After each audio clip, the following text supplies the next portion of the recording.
All right, welcome back, fellow APUSHers. We are up to the topic of the philosophical foundations of the American Revolution. This is APUSH topic 3.4. Let's jump into these ideas. So our guiding question is, how and why did colonial attitudes about government and the individual change in the years leading up to the American Revolution? Well, let's get some context first, and then we're going to look at two thinkers and their documents. So the Enlightenment, again, I mentioned this in our last video, but we need to go back and review this quickly. This was a time period of all kinds of new ideas about the human's ability to reason and use logic to solve problems instead of relying on religion or the government to tell them what to do. This was a big deal, and it's going to have a big impact on American political thinkers because, again, it's going to emphasize this idea that the individual matters, the individual can make rational, correct, logical decisions, and because of that, humans can rule themselves. They don't need to be ruled by an absolute monarch.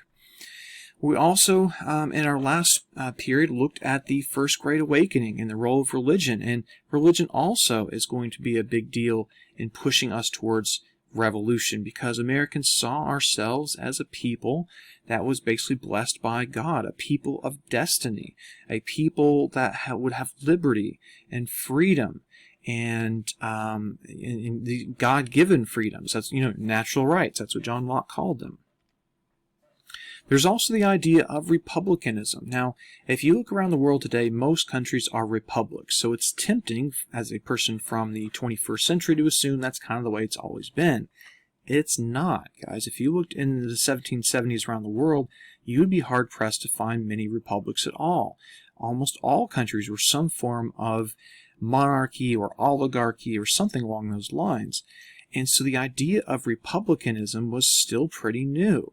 And republicanism, and I'm not talking, when I say republicanism, this has nothing to do with modern politics, guys. It's just, think little r Republican, not, the modern day Republican Party. Republicanism is this idea that the people can rule themselves and the people will put their own self-interest second and put the common good first. And that they don't need an aristocracy or a monarchy to think for them. So let's get into our first thinker in our first document, and it is Thomas Paine. So Thomas Paine had a very interesting life. I won't go into all the details, but I will say this. He was born in Britain, not in America. In fact, he only arrived in the American colonies a short time before the Revolution started. And he wrote this pamphlet in 1776 he titled Common Sense. And the reason he called it Common Sense is he's going to lay out for, the non-philosopher, for the non-academic, just the average person in America, in a very common sense way, why America was destined for liberty, why independence was the only course that made sense. He's going to lay out in a way, again, that's common sense. This thing sold a ton of copies. It just ran off the presses as quickly as they could print them. And it convinces a lot of American colonists that their cause was just, that independence was the righteous, was the correct choice, that it was their destiny to be independent of Britain.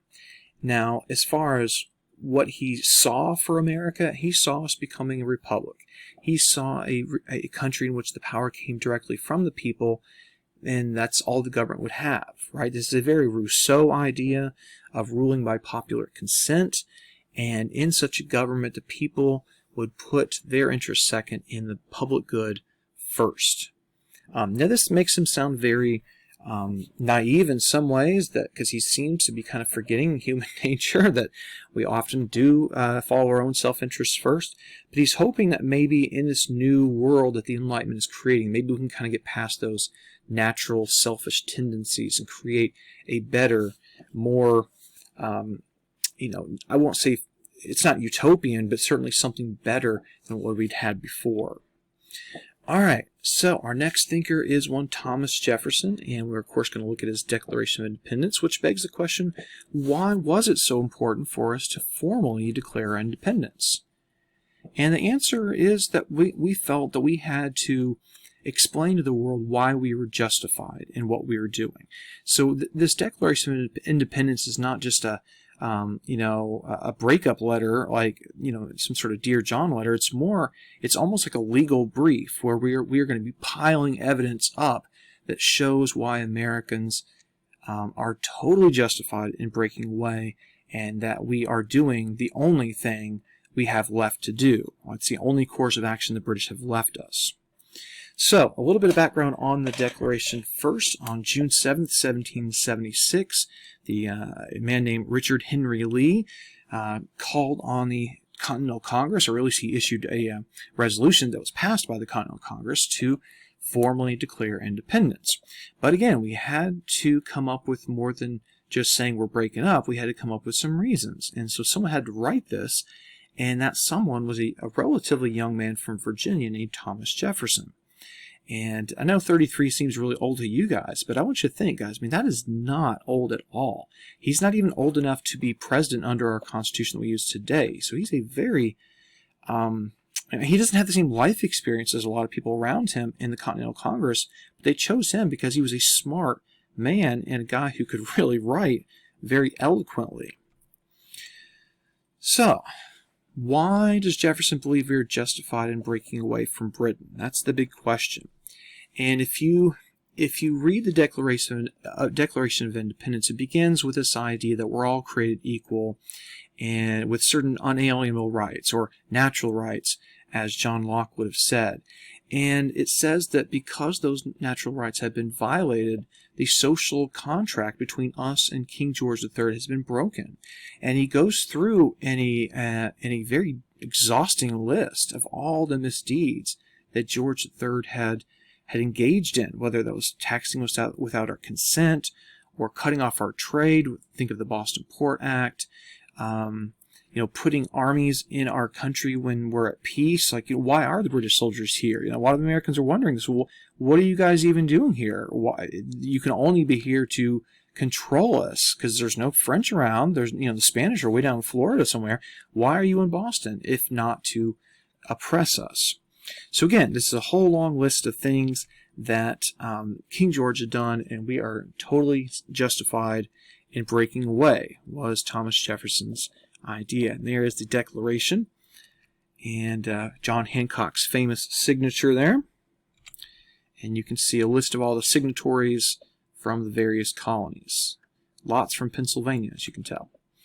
So what effect does this have? Well, it makes foreign aid more likely, because what this does is it proves to the world that Americans are serious about what we're doing, that we have a plan, and that we're committed. And so countries like, say, France and the Netherlands and Spain and even Russia will be a little bit more generous with helping us out.